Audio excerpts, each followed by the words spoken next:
क्या आप जानते हैं हम जो रोज खाना खाते हैं वही हमारे गॉलब्लैडर स्टोन को या तो डिसॉल्व करने में मदद करता है या फिर उसे इतना बड़ा बना देता है कि सर्जरी ही आखिरी रास्ता रह जाता है। जी हाँ दोस्तों, गॉल स्टोन सिर्फ एक स्टोन ही नहीं, ये एक लाइफ स्टाइल सिग्नल है जो कह रहा होता है अब बदलो अपनी फूड हैबिट्स वरना दर्द और दिक्कतें बढ़ती जाएंगी। तो आज के इस वीडियो में हम जानेंगे कि गॉलब्लैडर स्टोन में हमें क्या खाना चाहिए और क्या नहीं खाना चाहिए। कौन से ऐसे फूड हैं जो आपके गॉलब्लैडर को सपोर्ट करते हैं और कौन से ऐसे फूड है दोस्तों जो आपके गॉलब्लैडर को चुपचाप कमजोर करते हैं। तो वीडियो को पूरा जरूर देखिएगा क्योंकि आखिर में मैं आपको बताऊंगा गॉलस्टोन पेशेंट के लिए सिंपल डेली डाइट प्लान जो आपके लिए गेम चेंजर साबित हो सकता है। तो चलिए बगैर किसी देरी के इस वीडियो को शुरू करते हैं और समझते हैं आगे की पूरी बात डिटेल्स में।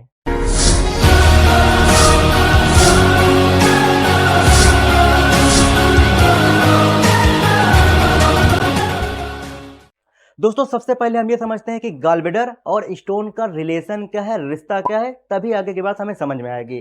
तो देखिए जो हमारा गॉलब्लैडर है यानी जो पित्ताशय है, ये लीवर के नीचे एक छोटा सा छुपा हुआ ऑर्गन होता है, उसके नीचे लगा हुआ एक ऑर्गन होता है। इसका काम होता है लीवर से निकलने वाले बाइल को स्टोर करना, यानी जो पित्त का रस है उसको स्टोर करना और जरूरत पड़ने पर इंटेस्टाइन में छोड़ना, आंतों में छोड़ना। ठीक है। और जो बाइल होता है ना, इसका मेन फंक्शन होता है फैट को डाइजेस्ट करना। जो भी आप फैटी फूड खाते हैं, ऑयल वगैरह खाते हैं ना, उसको डाइजेस्ट करना, ये इसका काम होता है। ठीक है। लेकिन दोस्तों जब जो हमारा बाइल होता है, जो हमारा रस होता है, पित्त का रस होता है, वो जब गाढ़ा होने लगता है या फिर उसमें कोलेस्ट्रॉल, बिलिरुबिन या फिर बाइल साल्ट का इम्बैलेंस हो जाता है, मतलब असंतुलन हो जाता है, तब फिर वही मिलकर के स्टोन बना लेते हैं, पथरी बना लेते हैं। तो अब आप समझ गए होंगे कि गॉलस्टोन का मेन रीजन क्या है, असंतुलित खान-पान और ऑयली फैटी फूड। चलिए अब हम आगे बात करते हैं कि हमें ऐसा क्या खाना चाहिए जो कि बाइल को नॉर्मल रखे, कोलेस्ट्रॉल को ना बढ़ने दे और स्टोन को डिसॉल्व करे या फिर कंट्रोल में रखे और सबसे जरूरी लीवर और गॉलब्लैडर दोनों को आराम में रखे। तो जो सबसे पहली चीज जो आपको अपने डाइट में ऐड करनी चाहिए वो है हाई फाइबर डाइट। जी हाँ, हाई फाइबर आपको ऐड करना चाहिए क्योंकि जो फाइबर होता है दोस्तों ये आपके डाइजेशन को इम्प्रूव करता है और जो बाइल में कोलेस्ट्रॉल होता है उसको ये कम करता है। ठीक है। अब देखिए जो हमारा गॉलस्टोन है ना, उसका जो मेन दुश्मन है, जो मेन कल्प्रिट है, वो आपका कोलेस्ट्रॉल ही है। जब बाइल के अंदर कोलेस्ट्रॉल बढ़ जाता है तभी स्टोन बनती हैं। तो फाइबर क्या करता है कि इसको बैलेंस में करता है, इसी वजह से फाइबर आपके लिए जरूरी हो जाता है। अच्छा, फाइबर वाले फूड कौन कौन से हैं? जैसे ओट्स हो गया, दलिया हो गया, ठीक है, आप ये ले सकते हैं। इसके अलावा ब्राउन राइस, मल्टीग्रेन रोटी आप ये ले सकते हैं। इसके अलावा अगर मैं कुछ हरी सब्जियों की बात करूं, ग्रीन लीफी वेजिटेबल्स कौन कौन से हैं? जैसे पालक हो गया, मेथी हो गया, बथुआ हो गया, आप ये ले सकते हैं। फ्रूट्स की अगर बात किया जाए तो एप्पल, गावा, पपाया, है ना, आप ये ले सकते हैं। जैसे सेब, अमरूद, पपीता, है ना, आप इनको ले सकते हैं। अच्छा, रीजन क्या है क्यों लेना चाहिए? क्योंकि जो फाइबर है ये गॉलब्लैडर के बाइल को थिन रखता है, मतलब पतला रखता है ताकि स्टोन ना बढ़े। लेकिन दोस्तों जब बाइल थिक हो जाता है, मोटा हो जाता है, तभी स्टोन बनने की शुरुआत होने लगती है। इसी वजह से फाइबर आपके लिए जरूरी हो जाता है। आपको फाइबर कम से कम डेली 25 से 30 ग्राम तक अपने डाइट में जरूर से जरूर शामिल कर लेना चाहिए। ठीक है, तो आप इसको ले सकते हैं। दूसरी चीज जो आप अपने डाइट में ऐड कर सकते हैं, ले सकते हैं, वो है हेल्दी फैट। जी हाँ, हेल्दी फैट, लेकिन लिमिटेड क्वांटिटी में। अब जरा ध्यान से सुनिएगा कि जो फैट होता है उसको पूरी तरीके से नहीं बंद करना होता है, ये हमारी एक बहुत बड़ी गलती हो जाती है। क्यों? क्योंकि जो बाइल होता है दोस्तों तभी निकलेगा जब उसको हेल्दी फैट लिया जाए, तभी ना बाइल निकलेगा। जब आप बिल्कुल फैट बंद कर देंगे, जब आप कुछ खाएंगे ही नहीं फैट वाली चीज, तो फिर वो बाइल क्यों निकलेगा? बाइल तो निकलता ही इसी वजह से है ताकि फैट है जो हमारा है वो डाइजेस्ट हो। तो आपको हेल्दी फैट लेना होता है। जैसे ऑलिव ऑयल हो गया, फ्लैक्स सीड ऑयल हो गया, मस्टर्ड ऑयल हो गया, लेकिन लिमिटेड क्वांटिटी में। ठीक है। इसी के साथ में एवोकाडो हो गया, नट्स एंड सीड्स हो गए, आप इनको ले सकते हैं।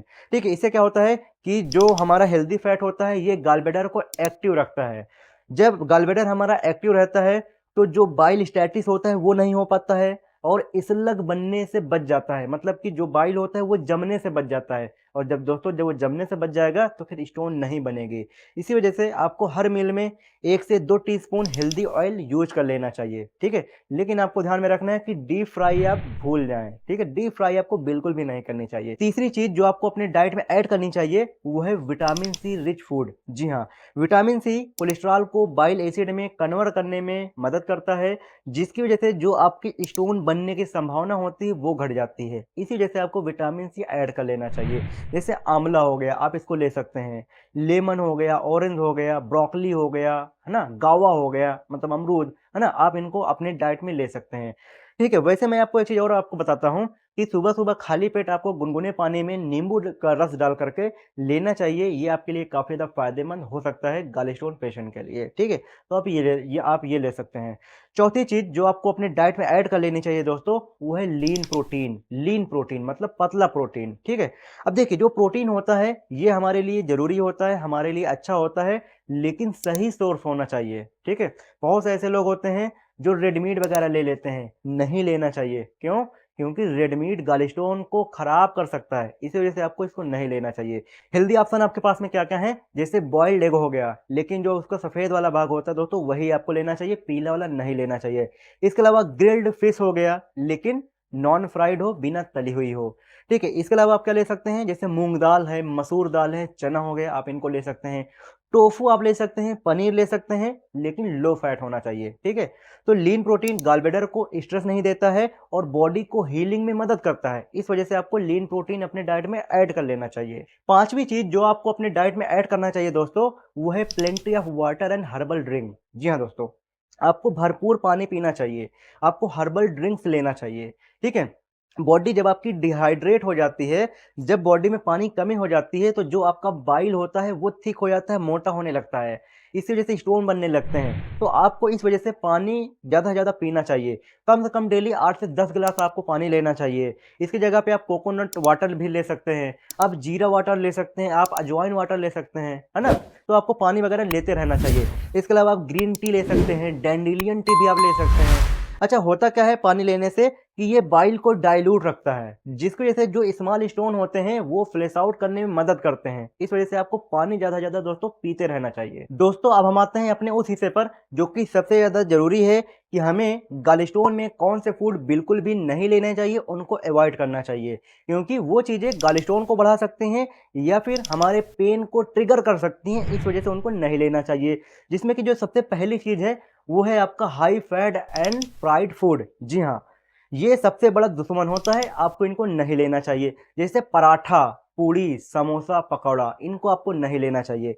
इसके अलावा कुछ क्रीमी करीज़ हो गई, बटर चिकन हो गया, आपको इनको नहीं लेना चाहिए। ठीक है? कुछ बेकरी आइटम्स भी हैं, उनको भी आपको बिल्कुल नहीं लेना चाहिए, जैसे केक्स, पेस्ट्रीज़, बिस्कुट्स, ये आपको नहीं लेने चाहिए। क्यों? क्योंकि दोस्तों जो फ्राइड फूड होते हैं, ये बाइल में कोलेस्ट्रॉल को बढ़ा देते हैं, जिससे स्टोन बड़ा हो जाता है और साथ ही गॉलब्लैडर कॉन्ट्रैक्ट होकर के पेन को ट्रिगर कर सकता है। इसी वजह से आपको इनको बिल्कुल भी नहीं लेना चाहिए। दूसरी चीज़ जो आपको नहीं लेना चाहिए दोस्तों, वो है रेड मीट और प्रोसेस्ड मीट। जी हाँ दोस्तों, जैसे एग्ज़ाम्पल के तौर पे मटन हो गया, चिकन हो गया, है ना? बेकन हो गया, सॉसेज हो गया, ये बिल्कुल भी आपको नहीं लेना चाहिए क्योंकि इनके अंदर हाई सैचुरेटेड फैट होता है और प्यूरिन्स होता है, जो कि गॉलब्लैडर को इरिटेट करते हैं, जिसकी वजह से जो हमारा बाइल फ्लो है, वो डिस्टर्ब हो जाता है और इन्फ्लेमेशन को ये बढ़ा सकते हैं। इस वजह से आपको इनको बिल्कुल भी नहीं लेना चाहिए। तीसरी चीज़ जो आपको नहीं लेनी चाहिए, वो है रिफाइंड कार्बोहाइड्रेट। जी हाँ, जैसे व्हाइट ब्रेड, मैदा, पास्ता, शुगर, कोल्ड ड्रिंक्स, इनको भी आपको नहीं लेना चाहिए दोस्तों। क्यों नहीं लेना चाहिए? क्या रीज़न है? क्योंकि ये इंसुलिन रेजिस्टेंस और कोलेस्ट्रॉल डिपोजिशन दोनों को बढ़ाते हैं, इस वजह से इनको बिल्कुल नहीं लेना चाहिए। जिसकी वजह से क्या होता है कि जो आपका बाइल होता है वो थिक होने लगता है, गाढ़ा होने लगता है और स्टोन बनने की स्पीड तेज़ हो जाती है, इस वजह से आपको इसको नहीं लेनी चाहिए।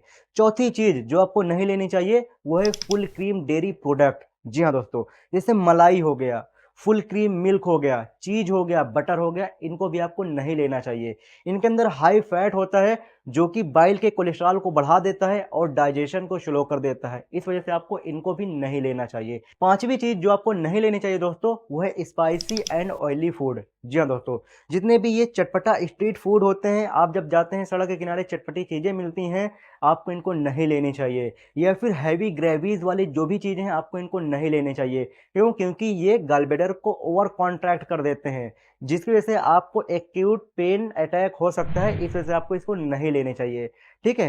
तो दोस्तों ये 5 चीज़ें ऐसी थीं, 5 तरीके की मैंने चीज़ें बताई, जिसको आपको बिल्कुल भी नहीं लेना चाहिए। वैसे अगर आप इस वीडियो को यहाँ तक देख चुके हैं, तो मैं आपको कुछ लाइफ़स्टाइल टिप्स बोनस के रूप में देना चाहता हूँ, जिसमें कि जो सबसे पहली चीज़ है दोस्तों, वो है ईट स्मॉल फ्रीक्वेंट मील। जी हाँ दोस्तों, अगर आप 3 हैवी मील लेते हैं तो उसकी जगह पे आपको 5 लाइट मील लेना चाहिए। दूसरी चीज़ क्या है कि वेट लॉस को धीरे-धीरे आपको करना चाहिए। आपको तुरंत बहुत तेज़ी के साथ वेट लॉस नहीं करना चाहिए, जिसकी वजह से आपका बाइल डिस्टर्ब हो सकता है।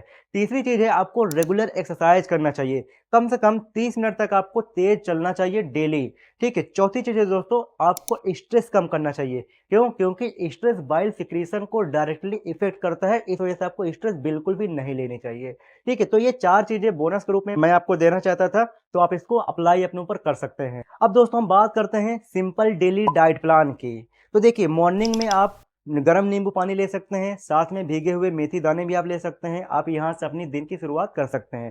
ठीक है, आपको लाइट ब्रेकफास्ट लेना चाहिए, जैसे ओट्स हो गया, फ्रूट हो गया, है ना? या फिर आप बिना तेल का पोहा भी ले सकते हैं, या आप अपनी मॉर्निंग की शुरुआत यहाँ से कर सकते हैं। लंच में आपको क्या-क्या लेना चाहिए? जैसे 1 रोटी प्लस दाल प्लस सब्जी, सब्जी बॉइल्ड और स्टीम्ड हो, ठीक है? प्लस साथ में सलाद आप ये ले सकते हैं। इसके अलावा आप ब्राउन राइस ले सकते हैं, मूँग दाल ले सकते हैं, हरी सब्जी प्लस सलाद आप इनको ले सकते हैं। लेकिन आपको ध्यान में रखना है कि तेल या फिर घी से आपको बचना है, इनको आपको नहीं डालना है, ठीक है? अच्छा, इवनिंग की बात करें तो इवनिंग में आप क्या ले सकते हैं? जैसे ग्रीन टी हो गया, मिंट वाटर हो गया, आप ये ले सकते हैं, ठीक है? आप लाइट स्नैक्स लाइक फ्रूट वगैरह आप ये ले सकते हैं। साथ में आप ग्रीन टी ले सकते हैं, या फिर रोस्टेड चना के साथ में आप इसको ले सकते हैं, ये आपका हो गया, ठीक है? इसके बाद में आप डिनर की अगर हम बात करें तो डिनर में आप मल्टीग्रेन रोटी ले सकते हैं, लौकी या फिर टिंडे की सब्जी ले सकते हैं, साथ में पपीता भी आप ले सकते हैं। इसके अलावा बॉइल्ड वेजिटेबल्स हो गया, खिचड़ी हो गया या फिर सूप हो गया, आप इसको ले सकते हैं। लेकिन आपको ध्यान में रखना है कि खाना खाने के 2-3 घंटे बाद ही आपको सोना होता है, उसके बाद में तुरंत नहीं सोना होता है कि खा लिया और तुरंत सो गए, ये बिल्कुल नहीं करना है। और एक चीज़ और कि आप सोते टाइम में गुनगुना पानी 1 गिलास ले सकते हैं। ठीक है दोस्तों, तो ये आपका डेली डाइट प्लान हो गया। अगर आप इसको फॉलो करेंगे तो आपको काफ़ी ज़्यादा चेंजेस देखने को मिलेगा। दोस्तों एक बात और जो आपको हमेशा ध्यान में रखना चाहिए, अपने दिमाग में उसको बैठा लेना चाहिए कि गॉल स्टोन पेशेंट को इंटरमीडिएट फास्टिंग या फिर फास्टिंग डाइट नहीं करनी चाहिए। जी हाँ दोस्तों, क्योंकि एम्प्टी गॉल ब्लैडर में बाइल ठहर जाता है और स्टोन इससे बढ़ जाते हैं, जिसकी वजह से आपको इसको इंटरमीडिएट फास्टिंग या फिर फास्टिंग नहीं करना होता है। तो दोस्तों याद रखिए, गॉलस्टोन सिर्फ मेडिसिन या फिर सर्जरी से ही नहीं संभलता, इसका असली इलाज आपकी प्लेट में छुपा है। तो अगर आपने आज से ही अपने खाने-पीने की आदतों में बदलाव किया है, आप बदलाव लाना चाहते हैं, तो ना सिर्फ ये आपके पेन को कम करेगा, आपकी प्रॉब्लम को कम करेगा, बल्कि आपके गॉलब्लैडर को आने वाले कई सालों तक ये हेल्दी भी रखेगा। तो अगर आपको ये वीडियो अच्छी लगी तो वीडियो को ज़रूर से ज़रूर लाइक कीजिए, चैनल को सब्सक्राइब कीजिए, दूसरों लोगों को शेयर भी कीजिए, और अगर आपका कोई सवाल है तो आप कमेंट बॉक्स में उसको टाइप करके मुझसे पूछ सकते हैं, मैं उसका रिप्लाई ज़रूर देने की कोशिश करूँगा। अब आपको इस साइड में जो वीडियो आ रही है इसमें मैंने आपको गॉलब्लैडर स्टोन की सारी डिटेल बताई है कि गॉलब्लैडर स्टोन कैसे बनती है, क्यों बनती है, इसके सिम्पटम्स क्या होते हैं, इसका इलाज क्या है, सारे डिटेल मैंने बता चुका हूँ मैं इसमें। तो अगर आप देखना चाहते हैं तो आप इस वीडियो को भी देख सकते हैं। वैसे चैनल को सब्सक्राइब ज़रूर कर लीजिए। अगर आपने चैनल को सब्सक्राइब कर लिया है तो आपका बहुत-बहुत धन्यवाद।